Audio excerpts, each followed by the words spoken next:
Hay películas que hablan del fin del mundo con explosiones, con ciudades cayendo, con héroes corriendo entre el caos. Y luego están las que entienden algo mucho más inquietante, que el verdadero miedo no siempre hace ruido. Bienvenidos a Entre Planos y Pensamientos, donde el cine no solo se mira, también se siente. Hoy vamos a entrar en una película que transforma la ansiedad contemporánea en algo casi tangible, una historia donde el silencio pesa más que cualquier desastre visible, donde cada conversación parece esconder una grieta emocional y donde el verdadero terror nace de no entender qué está ocurriendo. Esta es la historia detrás de Dejar el mundo atrás. Desde sus primeros minutos, la película transmite una sensación extraña, difícil de explicar, como si algo estuviera fuera de lugar incluso antes de que ocurriera cualquier cosa importante. Una familia viaja buscando descanso, un espacio lejos del ruido cotidiano, lejos de las pantallas, del ritmo acelerado, de la saturación constante de información. Pero la película plantea algo inquietante desde el principio. ¿Realmente sabemos vivir desconectados o solo sabemos distraernos?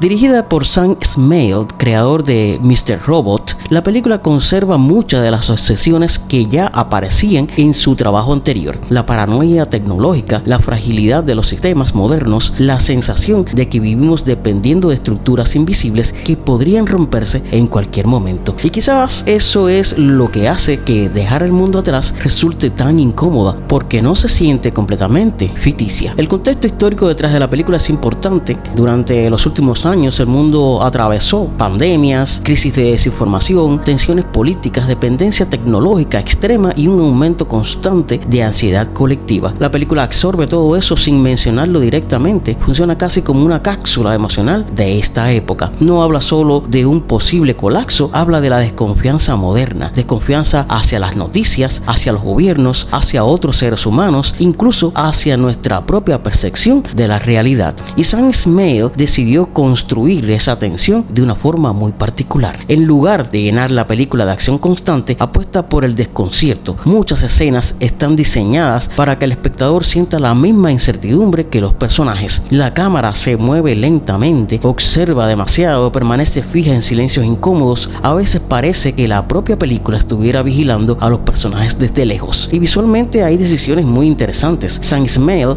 utiliza lentes amplios y movimientos de cámara poco naturales para generar incomodidad subconsciente. Algunas tomas giran lentamente, otras parecen desorientadas. La arquitectura de la casa se convierte casi en un laberinto emocional. Todo transmite una sensación de vigilancia constante, como si el mundo estuviera perdiendo estabilidad plano por plano. Gran parte de esa atmósfera también depende del sonido. La película trabaja muchísimo con ruidos ambientales, vibraciones lejanas, silencios abruptos, interferencias, sonidos mecánicos difíciles de identificar. No buscan sobresaltar al espectador de manera tradicional, busca erosionar la tranquilidad lentamente. Y eso conecta perfectamente con uno de los mayores desafíos del guión, porque adaptar Leave the World Behind, la novela de Roman Alan, no era sencillo. Mucha de la fuerza del libro vive en la ambigüedad, en las emociones internas de los personajes, en aquello que nunca se explica de todo. Trasladar esa sensación al cine implicaba un riesgo enorme, frustrar a parte del público acostumbrado a respuestas claras. Pero Esmail entendió que la incertidumbre era precisamente el núcleo de la historia. La película no quiere que te sientas cómodo, quiere que compartas la ansiedad de no saber. Y en tiempos donde vivimos buscando explicaciones instantáneas para todo, esa decisión narrativa resulta casi provocadora. También hay algo profundamente humano en la forma en que los personajes reaccionan al miedo. Nadie se convierte automáticamente en héroe, nadie tiene control absoluto de la situación, todos arrastran inseguridades, prejuicios, cansancio emocional. Las conversaciones más tensas de la película no surgen únicamente por el peligro externo, surgen porque el miedo amplifica las grietas que ya existían dentro de las personas.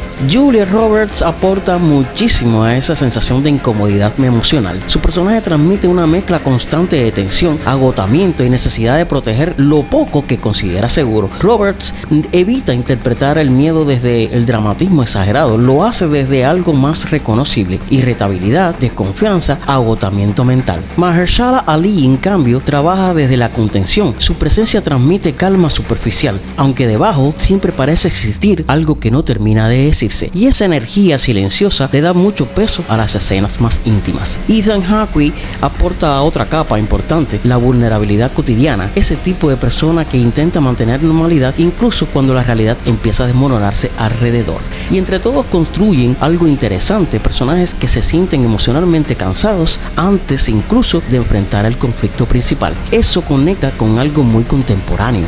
La película parece preguntarse cuánto desgaste emocional acumulamos viviendo permanentemente conectados al miedo colectivo. Noticias, crisis, alertas, pantallas, opiniones constantes. Todo ocurre tan rápido que muchas veces dejamos de procesar emocionalmente lo que vivimos. Por eso, dejar el mundo atrás se siente menos como una película de desastre y más como una película sobre ansiedad moderna. Incluso los efectos especiales siguen esa lógica. Aunque hay secuencias visualmente ambiciosas, la producción evita convertir el espectáculo en el centro de la experiencia. Los efectos están diseñados para sentirse perturbadores antes que impresionantes. Muchas imágenes funcionan porque parecen ligeramente posibles, cercanas, reconocibles, y esa cercanía vuelve todo más inquietante.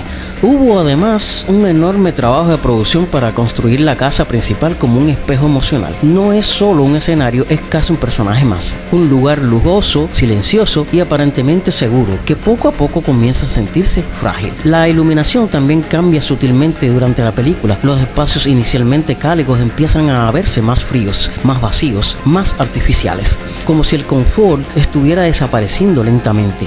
Y quizás ahí vive la parte más reflexiva de la película, en cómo cuestiona nuestra idea de seguridad, porque vivimos rodeados de tecnología creyendo que controlamos el mundo, pero basta una pequeña interrupción para recordar lo dependiente que somos de sistemas que casi nadie entiende realmente: electricidad, internet, comunicación, información. La película transforma esa dependencia invisible en tensión emocional constante, pero debajo de todo eso también hay una historia sobre aislamiento humano, sobre personas incapaces de confiar completamente unas en otras, incluso cuando necesitan hacerlo. Y eso probablemente sea lo más triste de la película. No el posible colapso exterior, sino la dificultad de conectar genuinamente en medio del miedo, porque dejar el mundo atrás no parece obsesionada con el fin del mundo físico, parece más interesada en el desgaste emocional de una sociedad agotada, hiperconectada y profundamente sola. Y tal vez por eso permanece en la mente después de terminar. No por lo que muestra, sino por lo que deja flotando. La sensación de que la normalidad puede romperse en cualquier momento y de que quizás llevamos años intentando ignorar esa fragilidad. En un tiempo donde el ruido nunca se detiene, dejar el mundo atrás utiliza el silencio como amenaza, convierte la incertidumbre en atmósfera y nos recuerda algo incómodo. A veces el miedo más profundo no nace de ver el desastre, sino de sentir que nadie sabe realmente qué hacer cuando llega.